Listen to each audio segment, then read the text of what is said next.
અરે, આ ગ્રેવી જોઈને તમને પણ મન થઈ ગયું ને?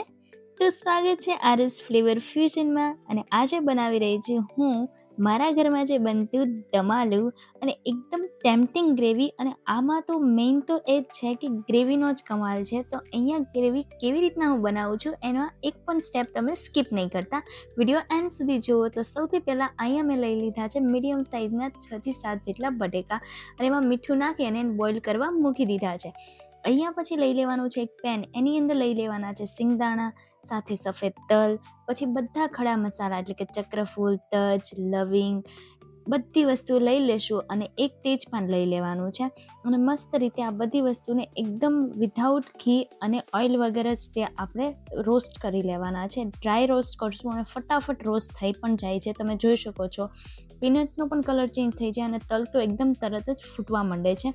અને મસ્ત રીતે અહીંયા મેં એને મસ્ત ડ્રાય રોસ્ટ કરી નાખ્યા છે. એટલે આ બધો મસાલો છે એ આપણે ગ્રેવીમાં યુઝ કરવાનો છે, પણ કેવી રીતના કરવાનો છે આગળ જોઈએ.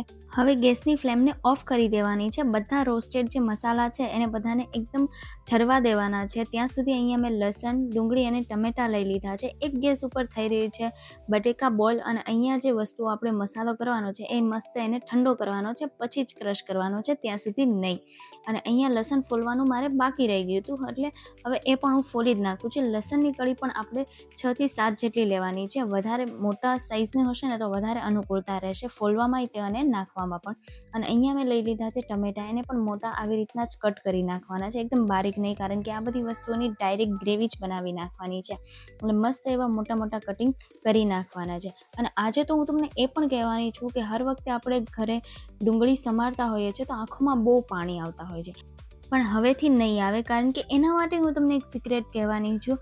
એમાં એવું છે, જ્યારે આપણે સૌથી પહેલાં છાલ ઉતારી નાખીએ છીએ ને તો ઉપરની ટોપનો ભાગ છે એ પહેલાં જ કટ કરી નાખતા હોય, પણ એ હવેથી પહેલાં કટ નથી કરવાની. જુઓ, મેં પહેલાં બાકી રાખ્યો છે, હવે આ કટ કરશું આપણે એકદમ લાસ્ટમાં, અને પછી જ ડુંગળી કટ કરવાની છે. ફટાફટ કરી અને ડુંગળીને કટ કરી નાખવાની છે.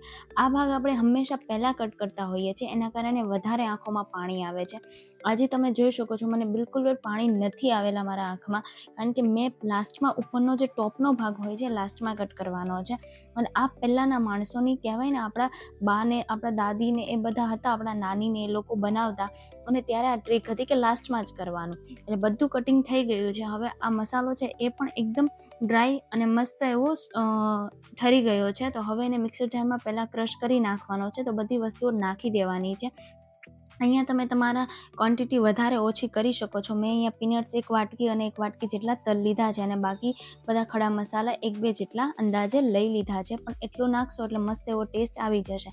અને આપણને ખબર છે પીનટ્સમાં અને તલમાં બંનેમાં ઓઇલ રહેલું હોય છે, એટલે એકદમ ડ્રાય મસાલો નહીં બને. અને મસ્ત એવો એકદમ બારીક કરી નાખવાનો છે, કારણ કે ખડા મસાલા છે એ બધા પણ મોઢામાં ના આવે, એટલે બારીક કરશો એટલે થોડું એવો ભીંજાઈ ગયેલો મસાલો રેડી થશે. હવે એને એ જ જારની અંદર અહીંયા ડુંગળી, ટમેટા અને લસણ છે એની પણ ગ્રેવી તૈયાર કરી નાખવાની છે. તો મસ્ત એવી સ્મૂથ ગ્રેવી બનીને તૈયાર થઈ ગઈ છે. હવે આ બધી વસ્તુઓ રેડી થઈ ગઈ છે, અને સાથે સાથે અહીંયા બટેકા છે એ પણ બોઇલ થઈ ગયા છે, તો એની પણ છાલ આપણે ઉતારી લેવાની છે. અહીંયા તમારી પાસે એકદમ નાના બટેટા હશે તો બી ચાલશે, અને મીડિયમ સાઇઝના હશે તો બી ચાલશે. તો મીડિયમ સાઇઝના છે મારી પાસે આ બટેટા, એટલે મેં 2 ભાગ કર્યા છે.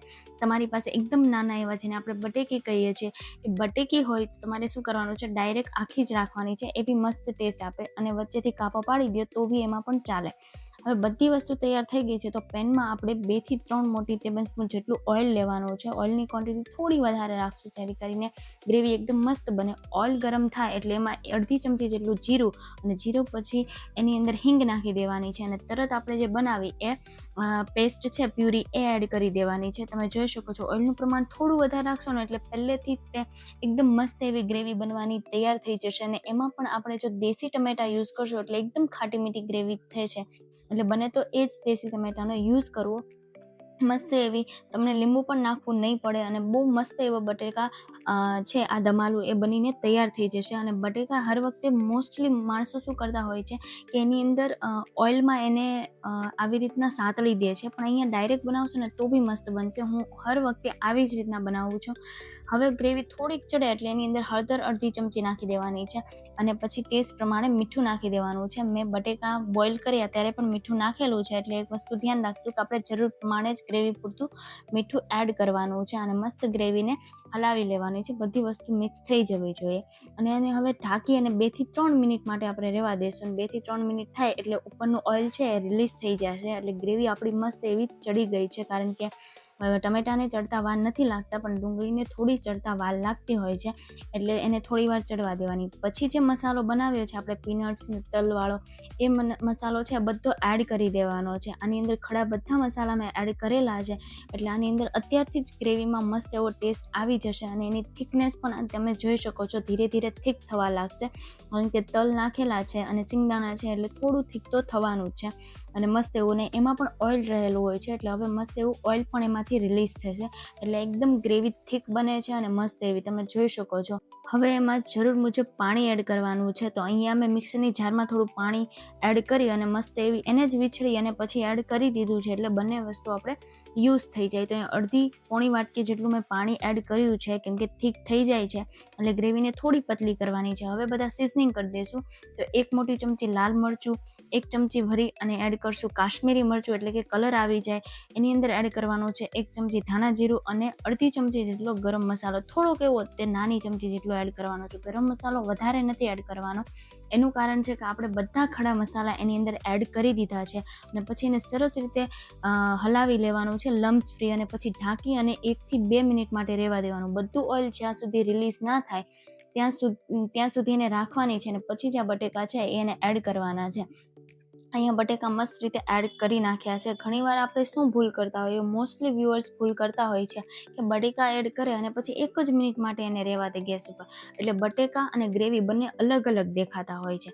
એટલે જ્યારે તમે આને બટેકાને સાતળતા નથી તેલમાં અને ડાયરેક્ટ બોઇલ કરીને દમાલું બનાવો છો, ત્યારે એક વસ્તુ યાદ રાખવાની છે, મિક્સ સરસ રીતે કરવાનું છે. તમે જોઈ શકો છો મેં કોન્સ્ટન્ટ 30 સેકન્ડ સુધી મેં એને મિક્સ કર્યું અને પછી એને ઢાંકી અને 5 મિનિટ રહેવા દેવાનું છે. 5 મિનિટ આવી રીતના રાખશો એટલે બધું ઓઇલ રિલીઝ થશે, કારણ કે આપણે સિંગદાણા નાખ્યા છે, તેલ નાખ્યા છે અને ઉપરથી પહેલાં પણ આપણે તેલ નાખી દીધેલું છે ઉપરથી, એટલે મસ્ત રીતે. અને પછી બન્યા પછી બિલકુલ પણ ઓઇલ નથી રાખવાનું. બધું ઓઇલ જ્યાં સુધી છૂટે નહીં ત્યાં સુધી મસ્ત ગ્રેવી પાકવા દેવાની છે. સાથે સાથે બટેકા અંદર નાખેલા હોય એટલે તમે જોઈ શકો છો બધા એકદમ કોટ થઈ જાય છે અને સરસ એવો બનીને આપણું દમાલું તૈયાર થઈ જાય છે. અને લાસ્ટમાં એને સરસ રીતે મિક્સ કરી દેવાનું છે. જો તમને હજી બટેકા અલગ લાગતા હોય ગ્રેવીથી તો હજી એને પકવવા દેવાના છે, પણ અહીંયા કોન્સ્ટન્ટ તમે 3 થી 4 મિનિટ અથવા વધારેમાં વધારે 5 મિનિટ રાખશો એટલે તમારું દમાલું પરફેક્ટ બનીને તૈયાર થઈ જશે. તો તમે જોઈ જ શકો છો અને સાથે સાથે જોતાને આપણને એમ થઈ જાય કે ક્યારે આપણે ખાવા માંડીએ. એટલું ટેસ્ટી અને અમેઝિંગ આ દમાલું ઘરે બન્યું છે. આપણને એવું લાગે કે આ બહારથી આપણે મંગાવ્યું હશે, પણ એવું બિલકુલ પણ નથી. તમારી સાથે રીચ ગ્રેવી અને થીક ગ્રેવી સાથે ઘર પર આપણે આવું દમાલું બનાવી શકીએ. તો ચોક્કસથી મિત્રો તમે ટ્રાય કરજો અને આવી રીતના બનાવશો ને તો તમારે પણ પરફેક્ટલી દમાલું બનીને તૈયાર થશે. તો વિડીયો ગમ્યો હોય તો લાઇક, શેર અને સબસ્ક્રાઈબ કરવાનું બિલકુલ પણ નહીં ભૂલતા. મળીએ નવા વિડીયો સાથે, ત્યાં સુધી ટેક કેર, બાય.